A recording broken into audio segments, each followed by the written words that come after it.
नमस्कार दोस्तों, स्वागत है आपका मेरे चैनल बाली पोल्ट्री फार्म में। तो जैसा कि आप सब देख रहे होंगे बैकग्राउंड में, तो हमारे फार्म में चिक्स आ गया है। पिछले कल आया था सुबह को। तो जैसे ही चिक्स आया था हमने गुड़ हल्दी का इनको पानी दिया था। उसके बाद इनको हमने जो एंटीबायोटिक रहता है इनके लिए वो चलाया था। वो एंटीबायोटिक मैं आपको दिखा देता हूँ। तो जैसे कि वे मेरे पास ही पड़ा हुआ, जो हमने एंटीबायोटिक स्टार्ट किया है वो आप यहाँ पे देख सकते हो, जिसका नाम है न्यूडॉक्स 40। तो न्यूमेसिन एंड डॉक्सीसाइक्लिन सलूबल पाउडर है ये। तो ये 250 ग्राम की पैकिंग में आता है। तो ये चिक्स के लिए बहुत ही फ़ायदेमंद, जो हल्का एंटीबायोटिक इसका आप बोल सकते हैं। थोड़ा हल्की डोज होती है इसकी।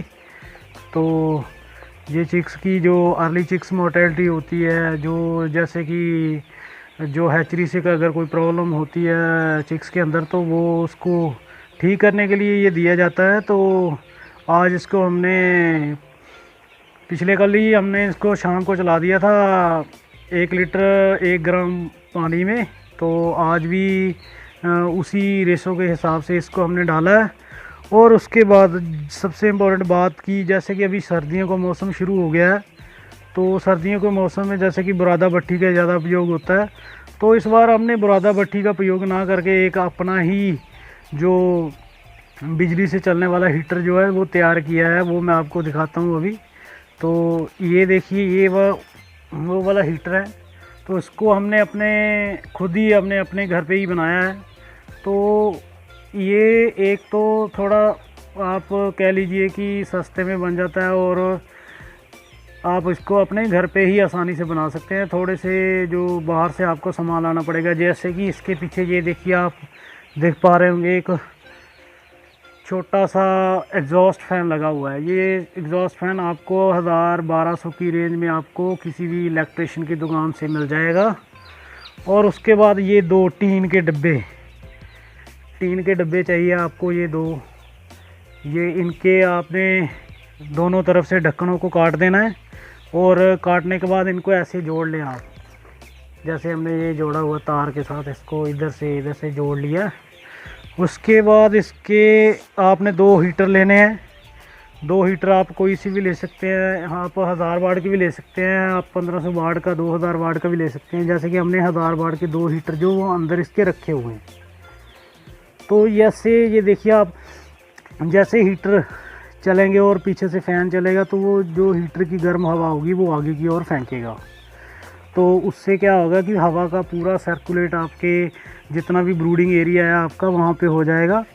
तो उससे आपका जो टेम्परेचर है वो मेंटेन रहेगा। बाकी आपको एक ध्यान रखना पड़ेगा कि जो टीन के डब्बे हैं उनको आपको इधर ये वाली साइड से थोड़ा थोड़ा काटना पड़ेगा, क्योंकि जो हीटर की ये वायर लगाने के लिए रहता है, तो ये इसको आपको बाहर निकालना पड़ेगा। अगर आप इसको अंदर रखते हैं तो हीटर की गर्मी के कारण ये पिघल जाएंगे तार। उसके साथ आपका जो शॉर्ट सर्किट होने का भी ख़तरा जो है वो बना रहता है। तो इसके लिए इनको आप बाहर निकाल के रखिए, ताकि इसमें शॉर्ट सर्किट ना होने की कोई संभावना रहे, और ना ही आपके तार जो है वो गर्म हो पाएँ। तो इनको हमने एक मेन सप्लाई ला के, जैसे कि ये सारे वायर आप देख रहे हो, एक मेन सप्लाई से, ये मेन सप्लाई हम बाहर से लाए हैं, तो इसके साथ हमने जोड़ दिया है। बाकी जो एग्जॉस्ट फैन का तार भी इधर ही जोड़ा हुआ हमने। तो जैसे हम पीछे से इसे ऑन करते हैं तो ये एग्जॉस्ट फैन और हीटर दोनों चलने लग जाते हैं। और उसके बाद ये सारी हीट जो है ये आगे की ओर, यहाँ से इधर की ओर फेंकेगा। तो जिससे क्या होगा कि ये हीट ऐसे पूरे फार्म में आपके सीधे आगे जाके पूरे सर्कुलेट करेगी।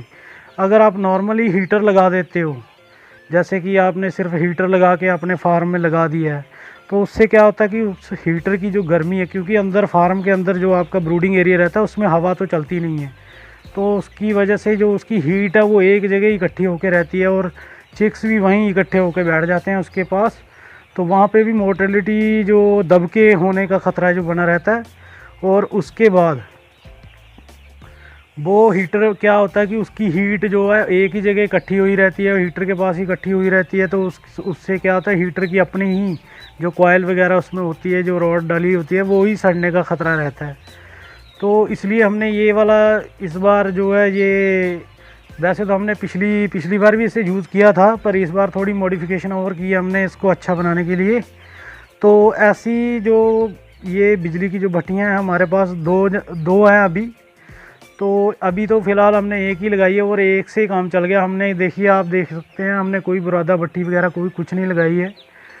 तो मैं समझता हूँ कि इससे आपकी बहुत सारी बचत है। जो बुरादा भट्टी के कारण जो धुआं वगैरह भी फार्म में होता है, उसकी वजह से भी आपको बाद में जाके जब चिक्स बड़ा हो जाता है तो उसकी मोर्टेलिटी देखने को मिलती है। उसके लंग्स जो हैं वो बेकार हो जाते हैं लास्ट तक पहुँचते पहुँचते। तो वो भी आपको उससे भी इससे बचाव होगा। तो इससे टेम्परेचर भी अच्छा मेंटेन रहता है, क्योंकि ये लगातार चलने वाली चीज़ है। तो इससे क्या होगा कि आपका जो टेम्परेचर है वो लगातार अच्छे से मेंटेन रहेगा। बुरादा भट्टी जैसे कि वो एक बार जलाने पे जब वो ख़त्म होती है तो फिर उसके बाद जो है उसका टेम्परेचर वो वहाँ से डाउन कर देती है, और वो चिक्स हैं जो वो उनका जो वेरिएशन है टेम्परेचर का ऊपर नीचे होता रहता है, उसकी वजह से भी बहुत सारी दिक्कतें आ जाती हैं। तो ये था हमारा आज का जो दूसरे दिन का अपडेट जो भी मैनेजमेंट है। तो नेक्स्ट अभी आज दूसरे दिन का चिक्स हुआ है, आगे आपको जो भी हम फार्म में मैनेजमेंट करेंगे, जो भी आपको अच्छी चीज़ें बताने वाली होंगी वो मैं आपको ज़रूर बताता रहूँगा। तो आज के लिए बस इतना ही भाइयों, नमस्कार।